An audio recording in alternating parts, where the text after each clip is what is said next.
தங்க பதக்கம் இல்லைங்க, தங்கப்ப தக்கம்னு சொன்னது மாதிரி. கூட்டணி ஆட்சி கிடையாது. எங்கள் கூட்டணியில இருந்து ஆட்சி அமைப்போம் அப்படின்னு தான் சொன்னாரு. இதன் வழியாக வித்தியெல்லாம் காட்டுறீங்க, தயவு செய்து இந்த வித்தியெல்லாம் விட்டுருங்க. கூட்டணி அரசு நிர்வாகிகள் பட்டியலையும் காவல்துறையால் தேடப்படுகிற குற்றவாளிகள் பட்டியலையும் ஒரே பட்டியலாக மாற்றிய பெருமைக்குரியவர் அண்ணாமலை. அவர் மாற்றப்பட்டாரு. அண்ணாமலையாவது ரவுடியை வெளியில இருந்தாங்க எடுத்துக்குவாரு. நயினார் நாகேந்திரன் அப்படி கிடையாதுங்க, நேரடியாக அவரே போயிடுவார் கலந்துக்கிறான். மாநிலம் முழுவதும் மாவட்டந்தோறும் ஆர்ப்பாட்டம் நடத்த வேண்டும் என்று ஏற்கனவே சொல்லியிருக்கிறோம்.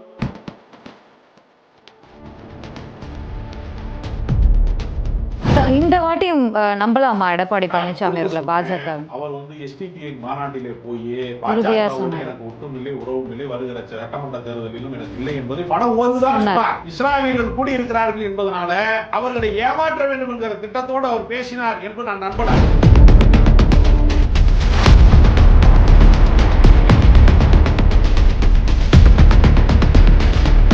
பாஜகவை நம்பினால் ஒருவர் என்ன கெதிக்க ஆளாவார் என்பதற்கு OPS OPS அட்ரஸ் இல்லாத ஒரு ஆளாக அடைந்து கொண்டிருக்கிறார். அதே மாதிரி இன்னொரு ஆளை ரெடி பண்ணாங்க, கோலக்காட்டு குடும்பம் மாதிரி ஒரு ஆளை ரெடி பண்ணாங்க.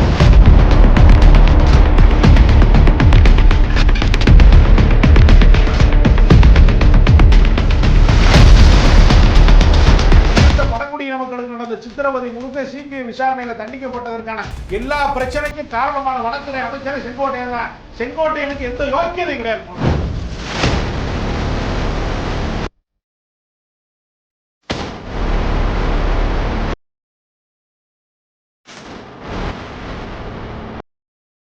நேயர்களுக்கு வணக்கம். நிகழ்ச்சியில் சிறப்பு விருந்தினராக மூத்த பத்திரிகையாளர் அரசியல் விமர்சகர் ராஜகம்பீரன் இணைந்திருக்கிறார். பேசலாம். வணக்கம் சார், எப்படி இருக்கீங்க?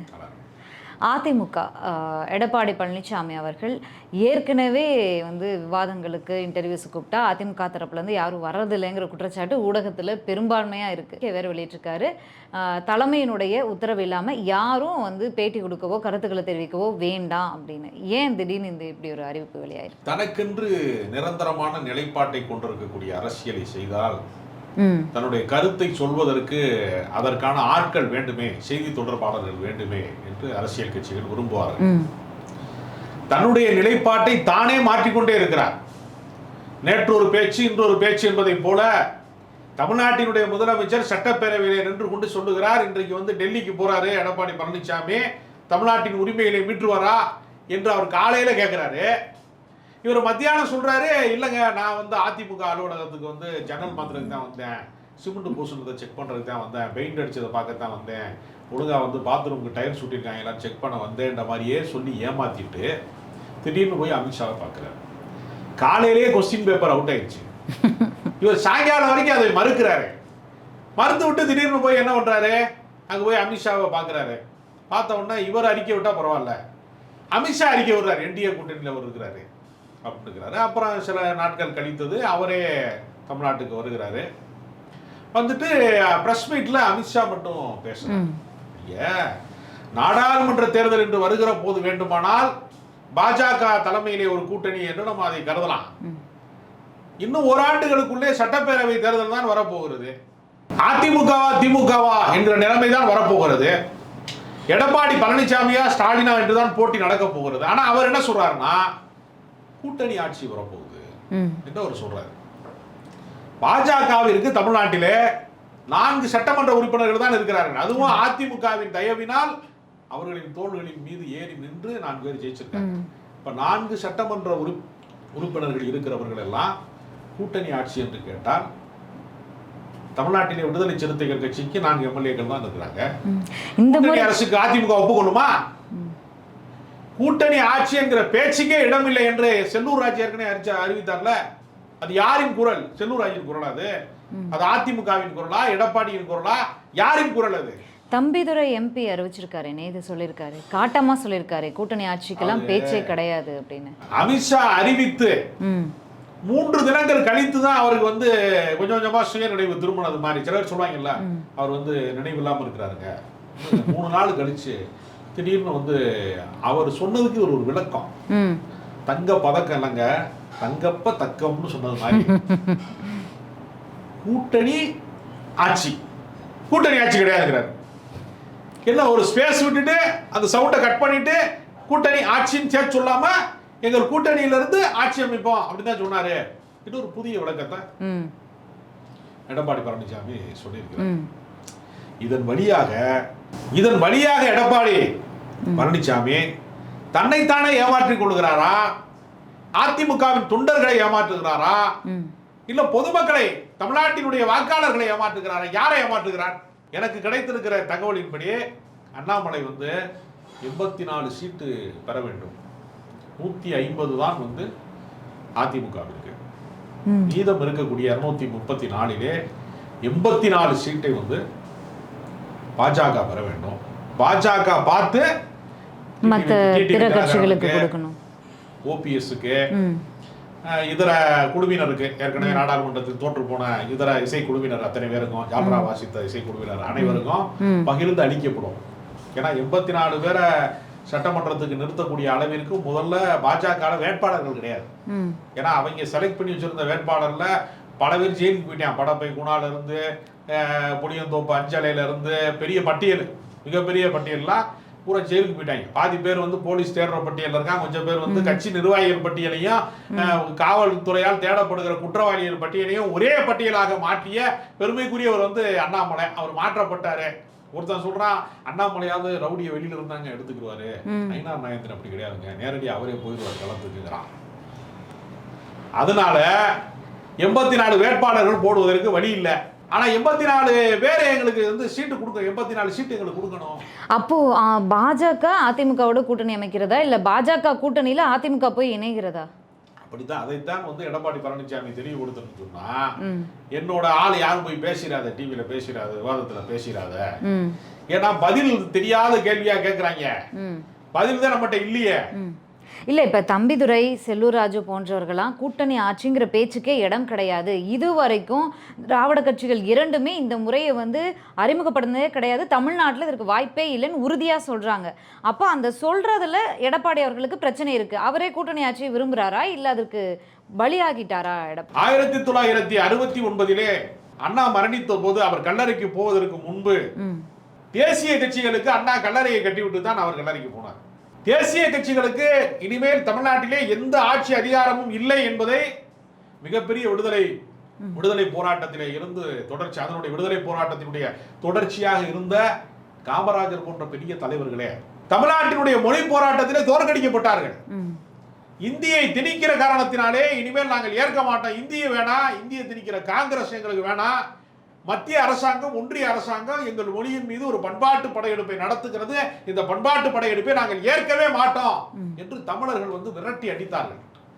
அதன் விளைவாக 67க்கு பின்னால் திமுகவா அதிமுகவா 2 கரை தான். தமிழ் நதிக்கு 2 கரைகள் இருப்பது போல தமிழ்நாட்டு அரசியலினுடைய இந்த கரையில் ஒதுங்குகிறாயா, அந்த கரையில் ஒதுங்குகிறாயா, இந்த 2 தான் வாய்ப்பு. அப்படி ஒரு நிலைமை உருவாக்கிட்டார். அதனால செல்லூர் ராஜு பேசுகிறார் என்றால் அது அண்ணா போட்டு தந்த பாதை.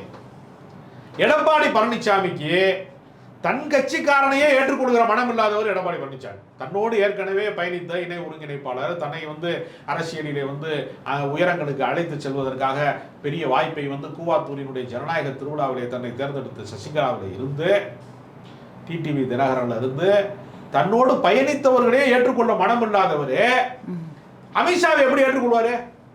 ஒற்றை தலைமைனா அவர் தான் தலைவர், என்னை தவிர இன்னொருத்த அரசியல் கட்சியில அதிமுக என்கிற கட்சிக்குள்ள தலைமை பொறுப்புக்கு வந்துடக்கூடாதுங்கிறதுக்காக ஓபிஎஸ் மேல பொதுக்குழுல தண்ணி பாட்டில விட்டு அடிச்சு விரட்டக்கூடிய ஒரு மரிய மாவீரனாக திகழக்கூடிய எடப்பாடி பழனிசாமி அமித்ஷாவின் தலைமையை ஏற்றுக்கொள்வார் என்பது வேறு வழி இல்லை. விசாரணை வளையத்துக்குள்ளே சிக்கிவிட்டோம், அமலாக்கத்துறை வீடு வரைக்கும் வருகிறது. தன்னை யாரெல்லாம் தனக்கு பினாமியாக இருக்கிறார்களோ, தன்னுடைய உறவினர்களாக இருக்கிறார்களோ, சம்பந்தியாக இருக்கிறார்களோ, எல்லார் வீடுகளையும் தன்னுடைய அமைச்சரவையில் இருந்த சகாக்களாக இருக்கிறவர்கள் எல்லார் மீதுமே அமலாக்கத்துறையினுடைய பாய்ச்சல் இருக்கிறது. முன்னாள் அமைச்சர்கள் மீதான வழக்கு பெண்டிங்கில் இருக்கு ஆளுநர் மாளிகையில், அதற்கு அனுமதி தருகிறார்கள். தேர்தல் ஆணையத்தின் வழியாக இரட்டை இலையிலே ஒரு இலையை கூட மிச்சம் வைக்காமல் பறித்து விட்டு போக வேண்டும் என்று தேர்தல் ஆணையத்தை வைத்து அதை பறிமுதல் செய்ய வேண்டும் என்று நினைக்கிறார்கள் என்கிற அச்சத்தின் காரணமாக கோர்ட்ல பிடிவாரண்டு போட்டா என்ன பண்ணுவாங்க, போய் நிப்பாங்கல்ல கோர்ட்ல. அதனால கோர்ட் எனக்கு ரொம்ப பிடிச்சமான ஒரு இடங்க, நான் பிரியப்பட்டு தாங்க நான் போறேன் அப்படின்னு யாராவது சொல்லுவாங்களா? காவல்துறையில் விசாரணை வருகிறது. இப்போ சீமானுக்கு சம்மன் வந்துச்சு வலசர வழக்கம், பாலியல் குற்ற வழக்கில் அவர் போனார் இல்லையா, விருப்பப்பட்டு போனார்னு சொல்லுவோம். அதே மாதிரி தான் எடப்பாடி பழனிசாமி கூட்டணிக்கு போனது, அமித்ஷாவை பார்க்க போனது என்பது அவருக்கு ஏற்பட்டிருக்கக்கூடிய நிர்பந்தம், ஒரு கட்டாயம். இதை அமித்ஷா வேறு வழி இல்லாமல் போய் அந்த இடத்துல நிற்கலாமே தவிர. இல்ல முதலமைச்சர் மு க ஸ்டாலினுக்கு பொறாம, கூட்டணி நாங்க வந்து மாபெரும் கூட்டணி அமைச்சிட்டோம், அவங்களுக்கு வந்து ரொம்ப பலமான கூட்டணியா நாங்க இருக்கோம் எதிர்த்தரப்புல அப்படிங்கிற பொறாமையில பேசிட்டு இருக்காரு முதலமைச்சர் அப்படின்னு சொல்றாரு. 40க்கு 40 நாடாளுமன்றத்திலே வெற்றி பெற்ற ஒரு அணியின் தலைவராக ஸ்டாலின் இருக்கிறார், முதலமைச்சராக இருக்கிறார், 200 தொகுதிகளை வெல்வோம் என்று சொல்லக்கூடிய இடத்துல இருக்கிறார். அதிமுகவினுடைய வாக்கு வங்கியாக இருக்கக்கூடிய மகளிர், பெரும்பகுதி பெண்களினுடைய பேராதரவு அதிமுகவுக்கு பெரிய அளவுல உண்டு. அந்த வாக்கு வங்கியெல்லாம் இன்னைக்கு திசை மாறி மகளிர் உரிமை தொகையின் வழியாக, இலவச பேருந்து பயணத்தின் வழியாக, பல திட்டங்களின் வழியாக இடமாறி விட்டது. எல்லாமே திமுகவினுடைய வாக்கு வங்கியாக அதிமுகவினுடைய வாக்குகள் திசை மாறிவிட்டது. வெற்றி கணிப்பிலே இருக்கக்கூடிய எதிர்கட்சிக்காரன் எவனுமே வலிமையாக இல்லாமல் இருக்கக்கூடிய ஒரு அதிர்ஷ்டகரமான முதலமைச்சர் என்று சொல்லக்கூடிய அளவிற்கு எதிராளிகளே இல்லை. எதிரி கட்சிகள் எல்லாம் உதிரி கட்சிகளாக சிதறி கிடக்கிற இந்த நேரத்துல வெற்றி பெற்றவர் யாராவது போய் தோற்றவர் மீது பொறாமைப்படுவாங்களா? பாஸ் ஆனால் எதுக்குங்க பெயில் ஆனால பார்த்து பொறாமைப்படணும்? நான் பெயில் ஆயிருக்கலாம், நான் ஒரு 10 மார்க் கம்மியாக எடுத்துருக்கலாம், நீங்க சொல்லுவாங்களா? எடப்பாடி பழனிசாமி எதிர்கட்சி தலைவருடைய வரிசையில் இருக்கிறாரா இல்லையா என்பதே வருகிற தேர்தல் தான் தீர்மானிக்கும். 28ஆம் தேதி இரட்டைலை தொடர்பான அந்த விசாரணை நடைபெறுகிறது, எல்லாருமே ஆஜராகணும் அப்படின்னு தேர்தல் ஆணையம் உத்தரவு பிறப்பிச்சிருக்கு. எல்லாரும்னா யாரு? வந்து பிஜேபி காரங்கெல்லாம் சேர்த்தா சசிகலா அவர்களும் வழக்கு போட்டிருக்காங்க. வழக்கு யாரெல்லாம் போட்டிருக்காங்களோ அவங்க ஓபிஎஸ் சிபிஎஸ் உட்பட அனைவரும். அப்போ இந்த இரட்டை இலைக்கு மீண்டும் ஒரு பிரச்சனை வருதுன்னு எடுத்துக்கலாமா? இன்னொரு விஷயம் என்னன்னா, மாநில விசாரணை கமிஷன்லேயும் கொடநாடு கொலை வழக்கு மீண்டும் வந்து துரிதப்படுத்தப்பட்டிருக்கு. ஒரு பெரும் சிக்கல்ல சிக்கியிருக்காரு எடப்பாடி பழனிசாமி. சர்க்கஸ்ல வந்து எல்லா பக்கமும் நெருப்பு எரியுமோ நடுவுல ஒருத்தர் நின்று விளையாடுவா தெரியுமா? அதே மாதிரி ஒரு பக்கம் வந்து அந்த பக்கம் வந்து தேர்தல் ஆணையமா உன்னை விட மாட்டேன், பொதுச் செயலாளர் பதவியா இந்த சசிகலா அம்மையார் வழக்கு போட்டிருக்காங்க.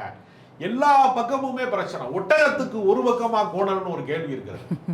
ஒட்டகம் திருமண பக்கம் பூரா கோணலா தான் இருக்கும். அந்த மாதிரி அதிமுகவினுடைய பொதுச் செயலாளராக இருக்கக்கூடிய எடப்பாடி பழனிசாமிக்கு எல்லா பக்கமும் திரும்பிய திசையெல்லாம் பிரச்சனையா இருக்கிறது.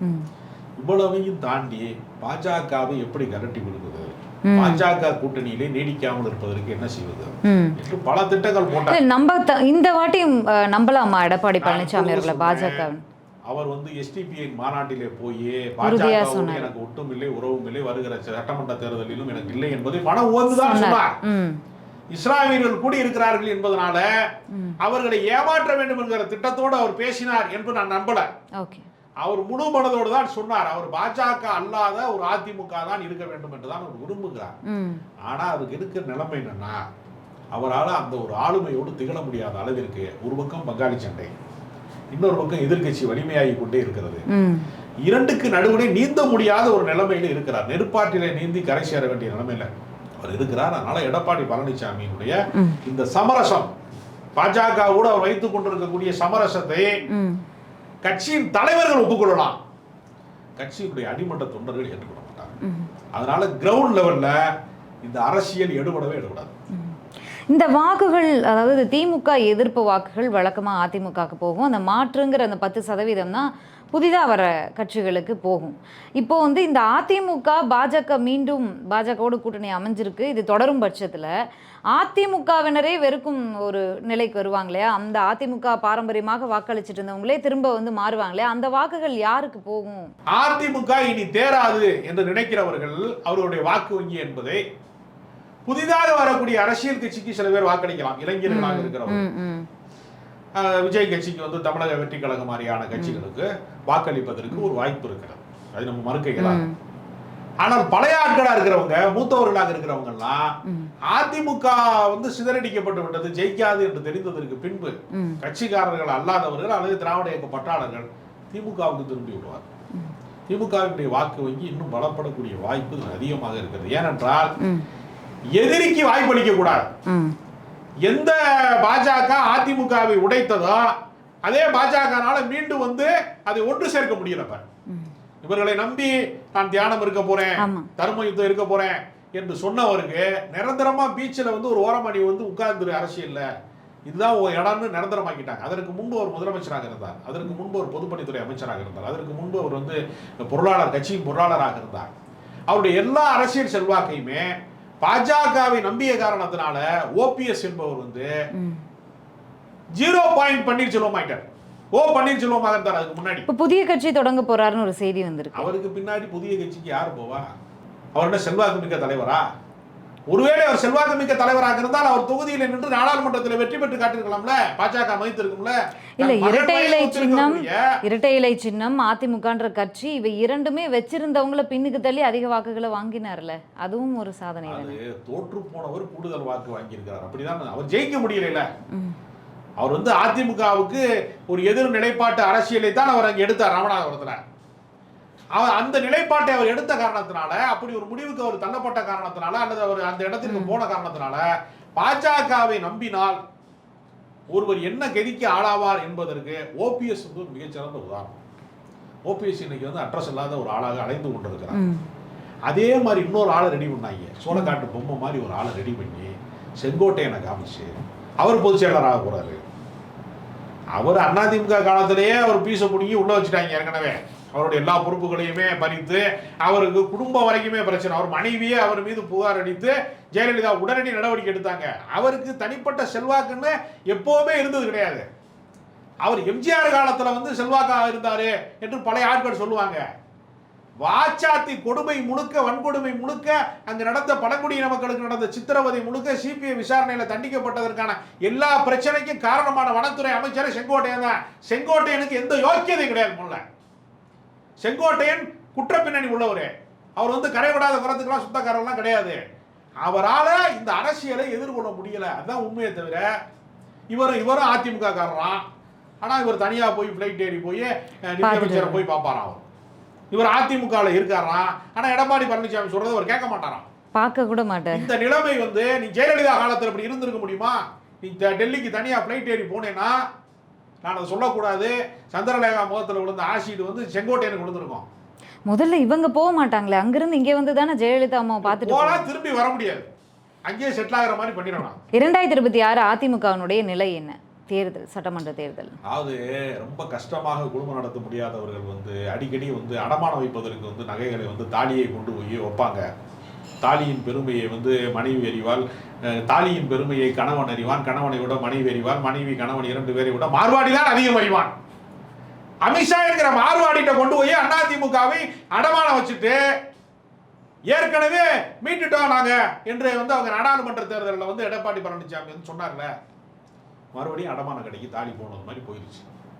இந்த முறை மீட்பாரா இல்லை அந்த தாலி அப்படியே போயிருமா, மீட்க முடியாத இடத்துக்கு போயிருமா என்கிற இடத்தை நோக்கி நகர்கிறது. அதிமுகவை காப்பாற்றுவதற்கு ஒரே ஒரு வெளிதான் இருக்கிறது. பாஜக என்ன வழக்கு போட்டாலும் பரவாயில்ல, சிறைச்சாலைக்கு போவதற்கு நான் தயாராக இருக்கிறேன், வழக்கை சந்திக்க நான் தயாரே, எதை வேண்டுமானால் நான் சந்திப்பேன் என்று சொல்லக்கூடிய தியாக உணர்வோட வழக்கை சந்திப்பதற்கு தயாராக இருந்தால் மட்டும்தான் அந்த கட்சியை காப்பாற்ற முடியும். உனக்கு ஒரு கும்பிடு, உனக்கு ஒரு கூட கும்பிடு, நான் எவ்வளோ வேணாலும் குடிச்சு கும்பிடுவேன் உன்னைய அப்படிங்கிற இடத்திற்கு இவர்கள் தொடர்ந்து போனாங்கன்னா அதிமுக மேலே குதிரை ஏறி பாஜக கூட்டணி ஆட்சின்னு முதல்ல சொல்லுவாங்க. அப்புறம் கொஞ்ச நாள் கழிச்சு நயினார் நாகேந்திரன் முதலமைச்சர் ஆக்கணும்னு சொல்லுவாங்க. அதனால அதிமுக இப்பொழுது ஒரு மிக மோசமான ஒரு அழிவு காலத்தில் இருக்கிறது. கழுத்து வரைக்கும் அதிமுக புதைக்கப்பட்டு விட்டது. இன்னும் ஒரு கூட மண்ணெளி போட்டால் முடிஞ்சிடும் கதை. அதுக்கு தான் இந்த கூட்டணி வச்சிருக்கிறாங்க. அமித்ஷாவிடமிருந்து அதிமுக தப்பிக்கிறதா மாட்டி கொடுக்கிறதா என்பது எடப்பாடி பழனிசாமி கைகளில். நன்றி சார், நன்றி. மீண்டும் சந்திக்கலாம்.